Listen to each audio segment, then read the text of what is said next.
Muito bem, nesses dois últimos blocos, nós vamos ter aqui uma conversa com dois amigos, dois experientes jornalistas, que eu diria que fazem parte da história do jornalismo aqui em Joinville. O João Francisco foi chefe de redação do jornal A Notícia durante muito tempo, e o Marquinhos se caracterizou também durante anos como o melhor repórter policial da mídia impressa, e também trabalhou em rádio, mais na área policial. E eu quero começar a saudação pelo mais velho. João Francisco, boa noite, obrigado por mais uma vez participar aqui do nosso programa Encontro com a Imprensa. Obrigado, Veríssimo. Eu que agradeço a lisonja de estar aqui, rodeado pelo Marquinhos, aqui à minha direita, e você à esquerda. E é sempre algo de muita felicidade a gente estar junto e, estando junto, conversar sobre essa nossa profissão que eu vejo com muita tristeza desaparecendo. Marquinhos, boa noite, obrigado por ter vindo. Você é um agradecimento especial porque você mora em Araquari e veio especialmente a Joinville aqui participar do programa. Boa noite, Veríssimo. Boa noite a todos que estão nos assistindo. Sem dúvida, Veríssimo, está certo, o João Francisco, sempre é uma felicidade para a gente poder fazer parte de uma roda de conversa, um bate-papo, principalmente para discutir aquilo que no passado, para nós pelo menos, era um fato extremamente glorioso, que era buscar informação para poder passar para frente. Então, é um prazer estar aqui também contigo, Veríssimo. Muito bem. João, como é que você está avaliando a administração do prefeito? É claro que essa resposta já foi dada nas urnas, a reeleição com quase 80% no primeiro turno, mas o que falta para Joinville?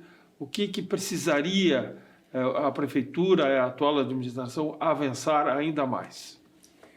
Veríssimo, eu acompanho, eu moro em bairro, você sabe que eu sou frequentador de botecos, e é no boteco, e o boteco normalmente é na periferia, e ali é que se manifestam as opiniões, as alegrias, os aborrecimentos.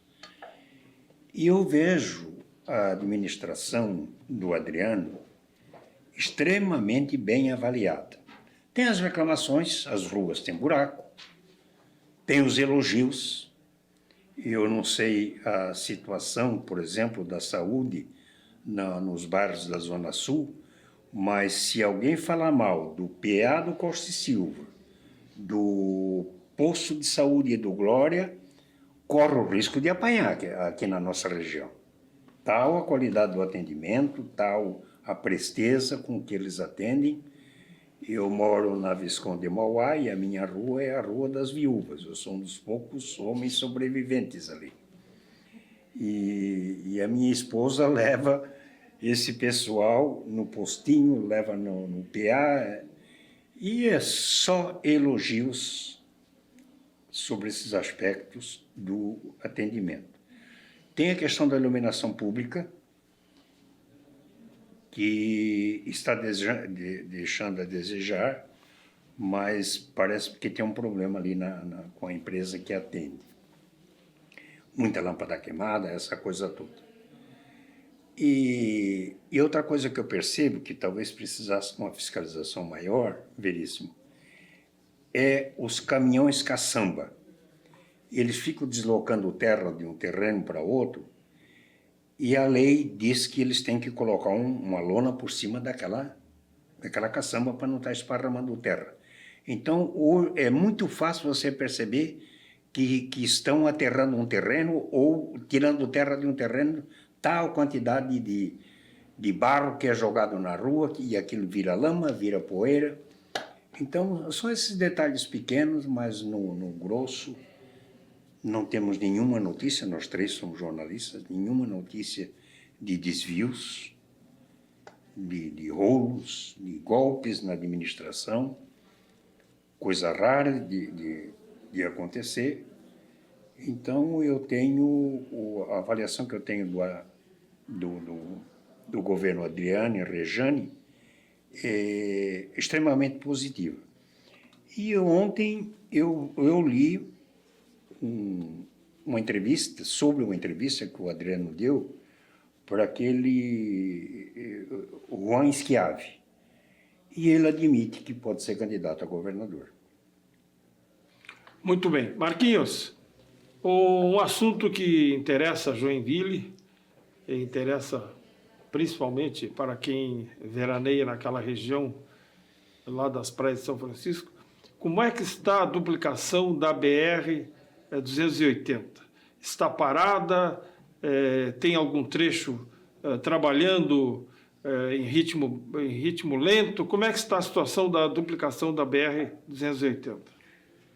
Olha, Veríssimo, quem é obrigado a utilizar a BR-280 sabe o desespero que já se transformou esta rodovia aqui na nossa região, principalmente o trecho entre a BR-101 ou o Itinga até as praias, até São Francisco do Sul. É impressionante, o trecho não é longo, mas é um sacrifício para quem precisa utilizar aquele trecho ali. Eu, por exemplo, moro num lugar que, para eu chegar no centro de Araquari, eu sou obrigado a utilizar pelo menos 2 quilômetros da 280. Tudo bem que quem conhece bem ali sabe que tem alguns caminhos de fuga ali, tem algumas situações que dá para driblar a rodovia. Mas, Veríssimo, com relação às obras, Veríssimo, estão completamente paralisadas naquele trecho ali. O que foi feito ali foi um recap, agora recentemente, que também acabou resultando numa situação pior ainda do que quando não está acontecendo obra nenhuma naquele trecho ali. No passado, até pouco tempo atrás, existiam os momentos de pico da rodovia parada. E dizia-se até, mas é trânsito lento, coisa e tal. Agora não, agora é completamente paralisado. Então hoje, se você vai de Joinville e São Francisco do Sul, não tem mais um horário que você possa dizer assim, olha, eu vou daqui a São Francisco do Sul e vou levar 1 hora de viagem. Pode contar que você vai levar muito mais do que isso. E nós não temos nenhuma perspectiva, tá? nem a curto, nem a médio prazo, de que possa mudar para melhorar essa rodovia hoje ali, principalmente o trecho de Araquari. Principalmente o trecho... Que é onde está o maior gargalo, né? Justamente. É que assim, né, Veríssimo? São muitas entradas e saídas para loteamentos, para bairros, para localidades, e ou a pessoa sai da BR para entrar para esses lugares, ou sai desses lugares para entrar na BR. Então é para tudo. E você sabe que, Veríssimo, quando tem domingo, determinados horários de domingo, que tem muito automóvel no trecho, aí não para o trecho, é rápido. Agora, quando tem caminhão, meu amigo, aí não tem como evitar o trânsito paralisado. É impressionante. E lamentável é que não se tem nenhuma perspectiva de quando vai mudar essa situação. Uma das soluções propostas pelo governador, aliás, pelo ex-prefeito de Araquari, o Clenilton, é de estadualizar a rodovia. Com isso, o governo do estado poderia, com maior agilidade, efetuar esta duplicação. É claro que contando com recursos federais, como, por exemplo, as desapropriações e, sobretudo, aquela ponte que precisa na duplicação ali no canal do Linguado. João Francisco, como é que você está? Como é que você avalia? Você acompanha? Não temos jornais, evidentemente, mas temos as redes sociais, os portais de notícias. O nosso amigo Gerson Saavedra, por exemplo, que é um dos jornalistas mais destacados aqui de Joinville, ele trabalha no portal NSC, faz comentários na TV e também no rádio. E também temos outra empresa grande de comunicação, que é o Grupo ND, que tem uma geradora de televisão, tem uma emissora de rádio e também tem um portal muito ativo e atualizado. Nós temos essas 3 opções: rádio, os portais e as emissoras de rádio. Como é que você está avaliando hoje a comunicação em Joinville? Olha, Veríssimo, tu sabes que o nosso meio, comunicação, jornalismo, nós dois começamos na época da radiofoto. Você andava com a equipe, era o fotógrafo, isso só para jornal, sem contar a televisão. era o fotógrafo e o repórter. Para a televisão, era o repórter, o fotógrafo e o iluminador, que normalmente era o motorista. E hoje se faz tudo com o celular. Mas jornalismo eu não vejo mais sendo feito, ao contrário. Eu vejo pouco a pouco deixando-se de fazer jornalismo para fazer arte. Os apresentadores viraram artistas, né? Quem ainda na NSC ainda tem o apresentador aqui de Joinville, ele ainda se posta como tradicionalmente se fazia. Mas você liga em qualquer canal de Florianópolis, é uma vitrine de vaidades. O que mais quer aparecer não é a notícia, é o apresentador. Eu tive, Veríssimo, há muitos anos, lá no início da década de 60, numa palestra do seu Roberto Marinho, em São Paulo, no Mackenzie. E aí o Roberto Marinho disse que, na televisão dele, nada de barbas espetaculares, nada de cabelos espetaculares, nada de mulheres com decotes grandes, nada de mulheres com brincos vistosos, era cabelo preso, barba bem feita, porque a estrela da televisão, do noticiário de televisão, era a notícia. Se quisesse ser estrela, então que fosse lá para o departamento de novela, se candidatasse lá e enfrentasse as coisas lá. E era assim que se fazia televisão, era assim que se fazia com um pouco menos de rigidez na aparência no rádio. E hoje não tem mais nada disso, hoje não tem mais nenhuma preocupação com a informação, com a precisão da informação. E aparência é tudo. Bom, o Marquinhos, eu vou te perguntar agora, nós temos, antes de terminar esse bloco, nós tivemos recentemente, eu diria uns 2 meses, o corpo de uma mulher, aparentemente de 40 anos, foi encontrada largada numa marginal da BR-101, ali próximo da rua Colombo, no centro de Joinville. É um lugar mal iluminado e, obviamente, que não tem câmeras de segurança. Segundo informações do portal ND, e essa matéria foi publicada no dia seguinte e não apareceu mais nenhuma notícia sobre isso, não teve a conhecida suíte, não foi acompanhado, e hoje, passado todo esse tempo, não temos nenhuma notícia. O mais preocupante é que o autor do crime é um estuprador, porque a mulher foi encontrada sem a parte de baixo da roupa e com sinais de estupro. E ela foi morta a facadas e certamente não foi no local, ela foi desovada ali, como se diz na gíria policial. E foi encontrado também um caderno que ela anotava como uma espécie de diário, dizendo que no dia, eu não esqueço essa data, que no dia 17 de maio, 17 de junho, ela conheceu um morador de rua do qual se tornou amigo. E acabou, não teve mais notícia, nem o repórter foi cobrado da polícia, nem uma suíte. E eu te pergunto, se acontecesse contigo, repórter do jornal A Notícia, qual seria o teu procedimento com o teu editor para acompanhar esse caso? Porque é um caso preocupante. É um estuprador assassino que está solto nas ruas de Joinville. E quem era a mulher? Quem era a vítima? Onde morava? Os vizinhos? Não se tem nenhuma informação sobre isso.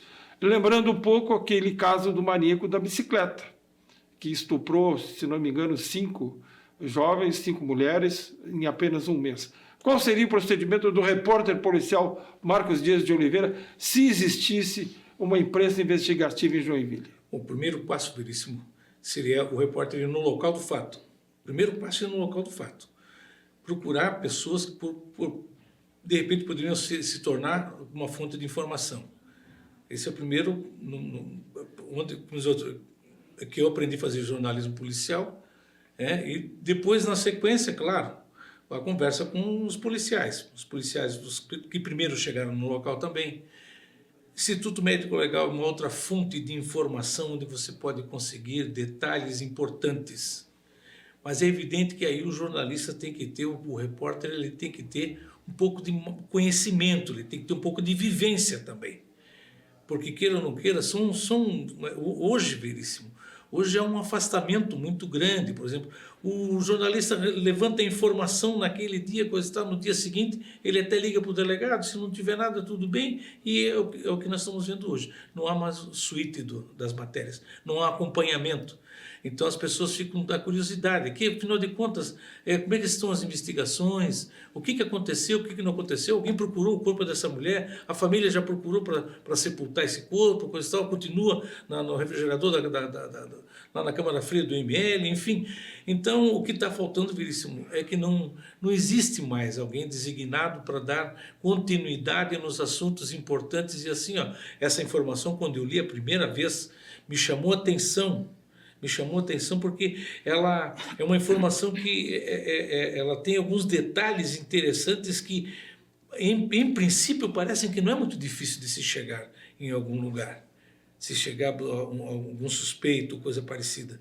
Sabe, há muitos detalhes interessantes dessa matéria, mas aí é que eu digo, o repórter tem que ir a campo, ele tem que procurar as fontes, ele tem que procurar aquelas pessoas que de repente possam ter alguma informação.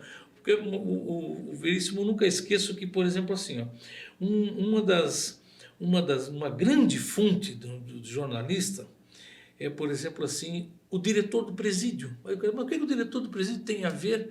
O diretor do presídio, normalmente, quando é um diretor que já está há muito tempo no cargo, ele já tem muito conhecimento com presos, coisa e tal, ele normalmente possui, já de uma forma até meio que natural, ele já possui uma relação de pessoas, de presos, por exemplo, que tem uma tendência para aquele tipo de crime. Sabe? Então, de repente, eu acredito que a própria polícia, até que se procurasse também investigar dessa maneira, de chegar a procurar assim, olha, lembras de alguém, o diretor do presídio lembra de alguém que de repente passou pelo presídio local ou por um presídio da região, enfim. Então, Veríssimo, hoje falta um repórter que tenha mais vivência nessa área, que seja, por exemplo, que seja aquele repórter que está mais acostumado com o dia a dia do crime. E tem uma outra coisa que também acaba fazendo com que fica difícil uma pessoa só acompanhar, porque são muitos casos que surgem, e não só voltado para a área do feminicídio e do crime, do estupro, mas hoje é golpe, é assalto, enfim, acaba fazendo com que os crimes bárbaros, os crimes que chamam a atenção, eles acabam no esquecimento. Lamentavelmente, o que a gente percebe, o que a gente vê hoje é isso. Sabe? Não há um repórter especializado, aquele que vai acompanhar, que vai ficar... Sabe? A matéria sai num dia, no outro já não sai mais nada. Isso pelo menos é o que eu tenho constatado, que eu tenho visto. Sobretudo nesse caso, né, Marquinhos? Sobretudo nesse caso, porque, repito, tem um estuprador assassino circulando na cidade há mais de um mês. Se ele agiu com essa vítima desse jeito, pode acontecer outras vítimas.